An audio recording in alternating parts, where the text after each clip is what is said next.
గౌరవనీయులు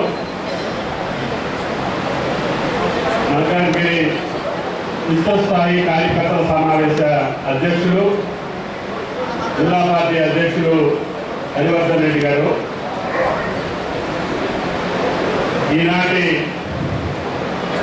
కాంగ్రెస్ పార్టీ అభ్యర్థి గౌరవ ముఖ్యమంత్రి గారు సోనియా గాంధీ గారు కాంగ్రెస్ అధిష్టాన వర్గం నిర్ణయించి మీ ముందుకు పంపించినటువంటి సోదరి సునీత మహేందర్ రెడ్డి గారు, ప్రియమైన మన ఎన్నికల్లో మీ కాంగ్రెస్ పార్టీ తరఫున తలపడ్డటువంటి అభ్యర్థులు హనుమంతరెడ్డి గారు, అదేవిధంగా మధేష్ యాదవ్ గారు, పరమేశ్వర రెడ్డి గారు, గండి రమేష్ గారు, నయనపల్లి గారు, ఎన్ఎల్ గారు, వేదిక మీద ఉన్నటువంటి ఆది నుంచి కాంగ్రెస్ పార్టీ జెండా మోసి కాంగ్రెస్ పార్టీ విజయం కోసం పోరాడినటువంటి పెద్దలందరికీ మీ అందరికీ నా హృదయపూర్వకమైనటువంటి నమస్కారం.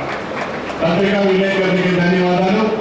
మధు యాష్టి గారు రాలే, అయినా సరే ఎన్నికల ముఖ్యమంత్రి గారు సాక్షాత్తు పిసిసి అధ్యక్షులు మీ పార్లమెంటు సభ్యులు మీ చేత ఎన్నుకోబడి పిసిసి అధ్యక్షుడిగా నిర్ణయించబడి ఢిల్లీ పార్లమెంటు సభ్యుడిగా పదవి స్వీకారం చేసి ఈనాడు కాంగ్రెస్ పార్టీ ప్రభుత్వాన్ని తీసుకొచ్చినటువంటి మనందరి అభిమాన నాయకుడు రేవంత్ రెడ్డి గారి నాయకత్వాన నిన్న మీ అందరికీ ఈ యొక్క ఎన్నిక యొక్క ప్రాధాన్యత, మల్కాజ్గిరి ఎన్నిక గెలవడం ఎంత ప్రాముఖ్యత ఉందో గౌరవ ముఖ్యమంత్రి గారు మీకు చెప్పున్నారు. ఆయన గారిని గెలిపించినటువంటి మీకు ఈ రోజు రాష్ట్ర ప్రభుత్వం వచ్చిందంటే మల్కాజ్గిరి నాయకుల యొక్క కార్యకర్తల యొక్క శ్రమ బట్టి నాకు ఈ అవకాశం వచ్చింది అని చెప్పి ఈనాడు రేవంత్ రెడ్డి గారు భావిస్తున్నారు. రాష్ట్ర కాంగ్రెస్ లో ఉన్నటువంటి అందరూ కూడా ఈనాడు తెలంగాణ ప్రజలు రేవంత్ రెడ్డి గారికి మీరు గెలిపించడం వల్లనే ఈరోజు మల్కాజ్గిరి ప్రజలకి ధన్యవాదాలు తెలియజేస్తున్నారు. ఇంత ప్రాముఖ్యత కలిగినటువంటి నియోజకవర్గం రేపు పార్లమెంటు సీట్లు మన పొద్దులు గౌరవనీయులు మహేందర్ రెడ్డి గారు మరియు మన పార్లమెంట్ అభ్యర్థి కుంటమ్మ గారు, దాంతో పాటు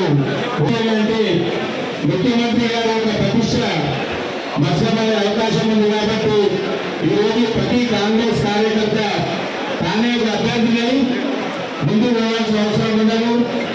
అన్ని రకాలుగా మన హైకమాండ్ ముఖ్యమంత్రి గారు ఆలోచించి ఒక అనుభవజ్ఞుగా ఉన్న మహేందర్ అన్న గారు ప్రతిమని ఆమె కూడా 3 సార్లు జడ్పీ చైర్మన్ గా పనిచేసి అనుభవంతో ఉన్నారు. ఒక మహిళా అభ్యర్థిని మనకి ఏ విధమైన మహిళలందరూ ఈరోజు అనేకమైన పథకాలు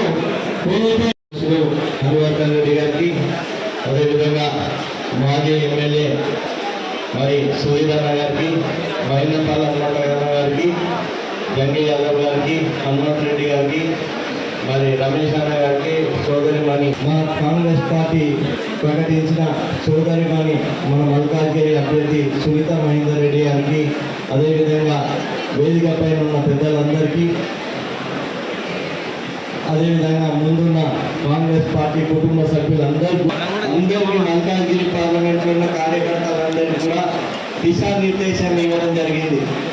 మరి రాష్ట్రంలో ఉన్న 17 లోక్సభ నియోజకవర్గం ఏదన్నా ఉందంటే అది మల్కాజ్గిరి పార్లమెంట్. మరి మల్కాజ్గిరి పార్లమెంట్ పైన కాంగ్రెస్ పార్టీ జెండా ఎగరేయాలని సందర్భంగా మీ అందరినీ కోరుతా ఉన్నాను. మన పార్లమెంట్ పరిధిలో ఎక్కడ కూడా అభివృద్ధి జరగలేదు. మరి మన కార్యకర్తలు ప్రభుత్వం చేపట్టిన సంక్షేమ పథకాలు ఎక్కడ కూడా పేద ప్రజలకు చేరలేదు. మరి కాంగ్రెస్ ప్రభుత్వం అధికారంలోకి వచ్చిన ఈ 100 రోజులుగా మనం చూసాం. ఆ రోజు బియ్యం రాత్రి సందర్భంగా తెలియజేస్తాను. మరి ఆనాడు నిరుద్యోగులు అంత ఆకలితో ఆత్మహత్యలకు పాల్పడితే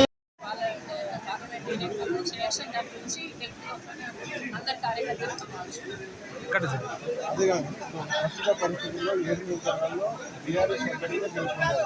కాంగ్రెస్ ఏ విధంగా ఎదుర్కొంటుంది యాదగిరిలో కొంత లేదు. చాలా చాలా స్ట్రాంగ్ రేవంత్ రెడ్డి గారు గతంలో మెంబర్గా ఉండే ముఖ్యమంత్రిగా ఉన్నారు. గతంలో అవగాహన ఉంది. ఇక్కడ మదినా గారి జిల్లా చేసిన మెన్షన్ కట్పల్లి చాలా ఇప్పుడు ఇక్కడ అవగాహన కాబట్టి తప్పకుండా సమస్య మేడం ఇప్పుడు 36 లక్షల ఓటర్లు ఉన్నారు, 42 కార్పొరేట్ డివిజన్లు ఉన్నాయి. వీటి మీద మీకు పూర్తి స్థాయిలో పట్టుందని అనుకుంటున్నారా? అంటే రాష్ట్ర ప్రభుత్వంలో అవగాహన ఉంది, కానీ ఇంకా కూడా చాలా చాలా మార్పులు రావాల్సిన అవసరం ఉంది. కానీ గ్రామీణ ప్రాంత వాతావరణం ముఖ్యంగా చూస్తూ ఉంటాం. నేను 2006లో తిరిగినప్పుడు గ్రామాలు మెడ్చల్ గట్టి షామేపేట ఇవన్నింటిలో కూడా సమస్యలు ఇంకా చాలా ఉన్నాయి. ఇప్పుడు గౌరవ ముఖ్యమంత్రి గారు వాక్ చేస్తాను. ఇంకా చాలా వరకు ఇండస్ట్రీస్ రావాలి, ఈ డెవలప్మెంట్ కూడా రావాలి. ఎందుకంటే 500 ఎకరాలు డెవలప్మెంట్ ఇస్తే చాలా మంది ఉపాధి హామీ మహిళలకు చాలా మంది ఖాళీ వస్తుంది. కాబట్టి ఇంప్లిమెంట్ కూడా వాళ్ళకి చిన్న పెట్టుకోవడానికి అవకాశం ఉంది. కాబట్టి మరీ మొత్తం ముట్ల పెట్టేసుకున్నాను.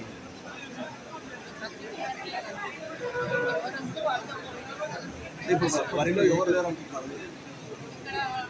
మల్కాజ్గిరి పార్లమెంట్ నియోజకవర్గంలో మీరు ప్రత్యర్థి ఎవరు అనుకుంటున్నారు? బీజేపీ నుంచి ఇటల్ రాజేందర్ ఆల్రెడీ బదిలీ ఉన్నారు. టీఆర్ఎస్ అంటే ఎవరు మీకు గట్టి పోటీ ఇస్తారు అనుకుంటున్నారు? టీఆర్ఎస్ లాగా బీజేపీ?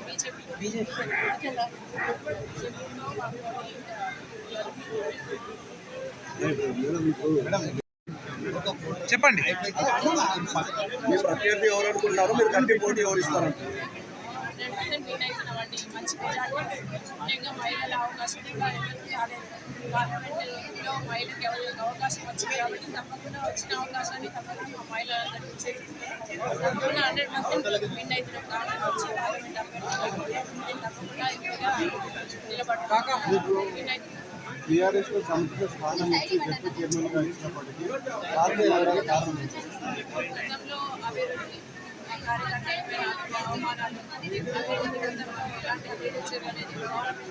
గవర్నమెంట్ నుంచి వచ్చిన ఫండే లేదు. లోకల్ బాడీస్ ఉన్న ఫండ్ కూడా కరెక్ట్ రిలీజ్ చేయలేదు. మాకు అసలు రిజిస్ట్రేషన్ మైండ్ వీటి నుంచి వచ్చే ఫండ్ కూడా మాకు రాలేదు. కాబట్టి ఫండ్ వస్తున్నాయని ఉద్దేశంతో మేము గవర్నమెంట్ నుంచి రిలీజ్ అవుతుంది అనే ఉద్దేశంతో తప్పకుండా మేము 100% ఉండేక మంచి మెజార్టీ వస్తుంది, మంచి స్పందన ఉంది.